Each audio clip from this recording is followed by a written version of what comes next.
Correlative conjunction को जानने से पहले कंजक्शन को 3 जगह बांटा गया है। तीसरा है कोरिलेटिव कंजक्शन। आपको इस सेंटेंस को इतना जो ये आप देख रहे हैं ज्यादा से ज्यादा क्वेश्चंस फ्रेम होता है, सिर्फ देन का ही इस्तेमाल करना है। हेलो एवरीवन, एक बार फिर से आप सभी का एक नई वीडियो में स्वागत है। आज मैं यहाँ पर फिर से एक अद्भुत ग्रामेटिकल स्ट्रक्चर, यहाँ पर हमने जो ग्रामेटिकल स्ट्रक्चर लिया है ये एक कंजक्शंस का कॉन्सेप्ट है। यहाँ पर मैं आपको बता दूं कि यहाँ पर आपको जितने भी सेंटेंसेस दिख रहे हैं इन सभी सेंटेंसेस को आपको ट्रांसलेशन करना है, नो सूनर या तो हार्डली। इस दोनों के मदद से आपको यहाँ पर इस सभी हिंदी सेंटेंसेस को अंग्रेजी में ट्रांसलेशन करना है। ट्रांसलेशन करने से पहले मैं आपको बता दूं कि सर नो सूनर का मतलब भी होता है ज्यों ही और हार्डली का मतलब भी होता है ज्यों ही। अब आपको यहां पर जानना है कि सर जब हार्डली और नो सूनर इन दोनों का मतलब यदि हिंदी में ज्यों ही होता है तो क्या जहां जहां भी ज्यों ही इस सेंटेंसेस में प्रयुक्त है, क्या मैं वहां पे नो सूनर के जगह में हार्डली और हार्डली के स्थान पर नो सूनर का प्रयोग कर सकता हूं? बिल्कुल। अब यहां पर हम ध्यान देते हैं कि सर आपको यहां पर सबसे पहले कॉन्सेंट्रेट होना है कि जब कभी भी आप नो सूनर का प्रयोग करें, जब कभी भी आप नो सूनर का प्रयोग करें तब आपको सिर्फ देन का ही इस्तेमाल करना है नो सूनर के साथ, और जब कभी भी आप हार्डली का इस्तेमाल करें तब आपको व्हेन का ही इस्तेमाल करना है।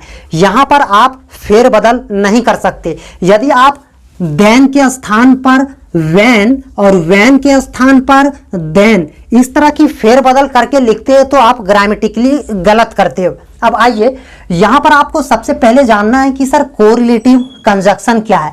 कोरिलेटिव कंजक्शन को जानने से पहले हम सबसे पहले जानते हैं कंजक्शन। कंजक्शन को 3 जगह बांटा गया है और ये 3 जगह जैसा कि आप स्क्रीन में देख पा रहे होंगे। पहला है कोऑर्डिनेट कंजक्शन, दूसरा सबऑर्डिनेट कंजक्शन और तीसरा यहां पर जैसा कि आप देख सकते हैं कोरिलेटिव कंजक्शन। कंजक्शन में जितने भी कॉन्सेप्ट हैं, जितने भी सेक्शन हैं, इन तीनों सेक्शन में से कोरिलेटिव कंजक्शन ये काफी ज्यादा कॉम्प्लिकेटिव और स्टूडेंट्स के लिए पढ़ने लायक है। और एग्जामिनेशन पॉइंट ऑफ व्यू से देखा जाए तो कोरिलेटिव कंजक्शंस से ही ज्यादा से ज्यादा क्वेश्चंस फ्रेम होता है। तो क्यों ना यहां पर नो सूनर देन और हार्डली व्हेन का यूटिलिटी करते हुए इस कॉन्सेप्ट को हमेशा के लिए अपने दिमाग में फीड कर लें। इसका यूज अपने स्पीकिंग में, इसका यूज अपने राइटिंग में, इसका यूज जब कभी भी आप किसी को टीच कर रहे हैं तो उस दौरान में यदि अक्सर आप इस यूज को करते हैं तो इस कॉन्सेप्ट को भी हमेशा के लिए दिमाग में फीड कर सकते हैं। तो आइए बिना देर किए हुए इस सभी सेंटेंसेस को अंग्रेजी में ट्रांसलेशन करते हैं इसी नो सूनर देन और हार्डली व्हेन का प्रयोग करके। यहां पर पहला सेंटेंस है ज्यों ही वह सांप देखा वह भाग गया। तो सबसे पहले सेंटेंस का यहाँ 2 सेक्शन है। पहला सेक्शन में ज्यों ही अटैच है और दूसरा सेंटेंस में वह भाग गया, ये एक सिंपल एफर्मेटिव सेंटेंस है।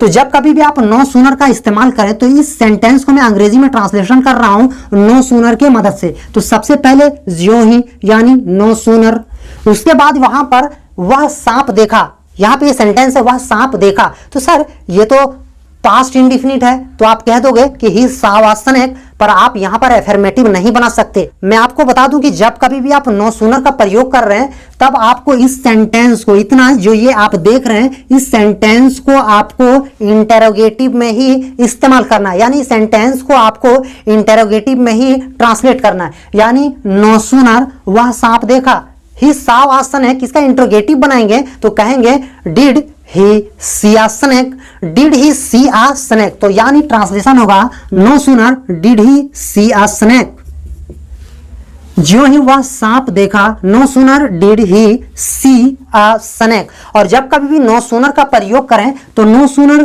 के प्रयोग के दौरान में आपको हमेशा देन का प्रयोग करना है। तो यहां पर आपको देन लगा देना है और उसके बाद वह भाग गया, ही फ्लेड अवे। आप यहां लिख सकते हैं ही फ्लेड अवे। अब जब इस सेंटेंस को यदि आप अंग्रेजी में ट्रांसलेशन करेंगे तो यहां पर सबसे पहले ज्यों ही, इस ज्यों ही का ट्रांसलेशन मैं नो सूनर की मदद से करूंगा। तो यहां पर देख सकते हैं हमने यहां पर सबसे पहले लिखा नो सूनर,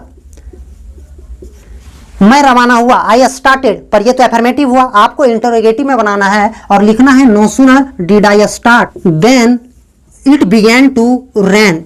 अब यहां पर आप देख सकते हैं कि सर हमने यहां पर नो सूनर का यूज किया है इस सेंटेंस में, इसीलिए नो सूनर का यूज जब भी करें तो आपको सेंटेंस में देन का प्रयोग करना है, जैसा कि हमने यहां स्ट्रक्चर में बताया। और यदि इसे आप हार्डली की मदद से अंग्रेजी में ट्रांसलेशन करें तो आप बोल सकते हैं hardly had I started when it began to rain, hardly had I started when it began to rain.